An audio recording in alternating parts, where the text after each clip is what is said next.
police confirming a shooting occurred outside the home of Canadian rapper Drake in Toronto. This happening overnight in the wake of an escalating beef between Drake and hip hop star Kendrick Lamar. This is the scene outside of Drake's home in the city's Bridle Path neighborhood. Courtesy of our CTV News chopper, police say a man sustained serious injuries after a shooting outside that home and was taken to hospital. Police also say a suspect fled in a vehicle, but no description has been released. So far, there's no word on whether Drake was at home at the time of the shooting, but we understand from police that he has offered to fully cooperate with them.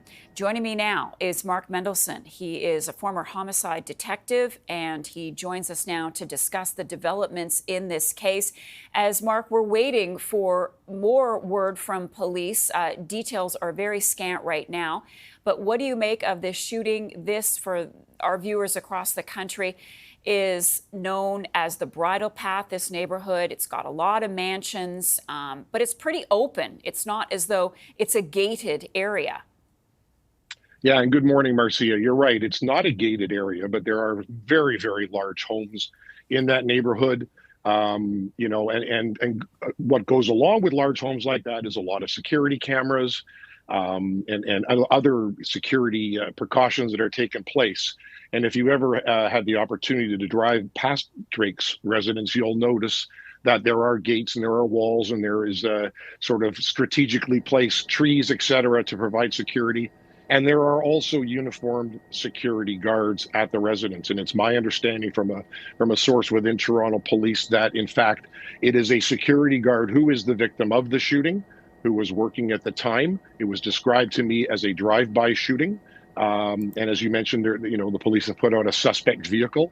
So that's all we really know at this point. As you fairly stated, we don't know if Drake is at home, if he's in the country, or wherever. And now what the police are going to be doing is looking at the motivation behind this shooting. Again, there's lots of security cameras in all kinds of homes around that area, lots of security guards in other homes as well, and patrols. So they may have information of investigative value as well. But they'll be looking for the motivation. And of course, Marcia, in the backdrop of all of this is this sort of feud that's been going on, as you mentioned, with Lamar, in terms of who's dropping songs and who is disrespecting the other one. And as early as this morning, somebody actually went on Google Maps and re-tagged Drake's residence as Lamar's residence. So it's this feud going on. Now, whether this is all for clicks or for publicity, nobody knows at this point. But it really doesn't take anything more than somebody being offended by what they're seeing or reading to decide that they're going to take things into their own hands and commit this crime. And that's what the police will be looking at now. So it's very early on in the investigation. Lots of good security tape to look at. You have a living witness in this security guard that's been shot. And I'm sure that when he's able to speak, he will speak. And he'll be interviewed by the police. And we'll have to go from there.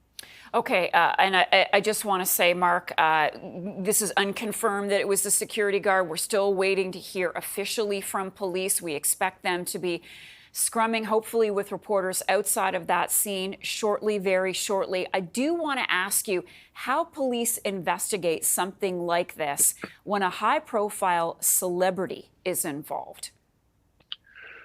Well, they're going to look at the motivation, as I mentioned earlier. Were there other threats that were coming in throughout the night, whether by text message or online? They'll be scouring all the online postings to see if anybody made any untoward or violent threats towards Drake or anybody that works for Drake or his residence. These are the things that they'll be looking at. They'll be scouring over the security tape to try and get a license plate and a description of that vehicle. And they'll be hunting down that vehicle as well. It may be stolen, it may not, we don't know. All of this is very early on. They'll be looking at the ballistics that remain at the scene, whether it's shell casings or if there's a bullet that's been retrieved from the victim or at the scene. They'll be looking at that, comparing that to other crimes that are out there now. So there's lots of steps to be taken. There's going to be interviews of Drake's staff and neighbors and canvassing of that nature. So it's going to take some time. This is not new. We have seen this not only in this city, but certainly in the United States, where there have been feuds between rappers who have filmed a video in somebody else's quote unquote territory, and the response has been violence. We've seen murders related to the industry and people who are involved in that genre of music, and we've seen a lot of murders in the States that have been related to that. So this is not new. But it is obviously upsetting, and it will be thoroughly investigated, I'm sure, by the police. And I'm well aware that this next question is of a speculative nature, but we understand Drake is cooperating with police, but we don't know if he was there. The fact that he has made that outreach, or they reached out to him, do you think, Mark, that he was at home at the time? I have no idea. I just don't know about the travels of Drake. I'm too old, Marcia, to keep an eye on that. But at the end of the day, he's going to have information of investigative value, whether he was in the home or whether he was in another country. And, and again, I'll go back to, has he been threatened in any way, either directly or indirectly, and from who? And what steps did they take? What steps did the security guards at the residence take? So by cooperating, I would expect him to cooperate. I'm quite sure the police reached out to him right away, because he will have some answers to help fill some of the voids in this puzzle. I want to ask you about security at the home, and you're right. If you were able to drive, if anyone has driven by, they would see that security was pretty tight. But clearly, Mark, this shows us that no security system is perfect. No, absolutely not. I mean, if what I've been told is correct, that it was a drive-by shooting, there really is nothing preventative there. There's cars. It's an open road. There's cars able to drive back and forth all the time. And, security guards in Canada are not armed.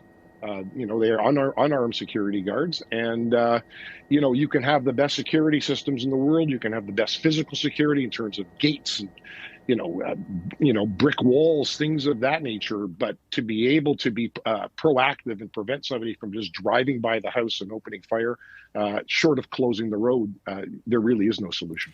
Could you see this investigation expanding to involve other law enforcement, or is this in the hands of Toronto Police solely?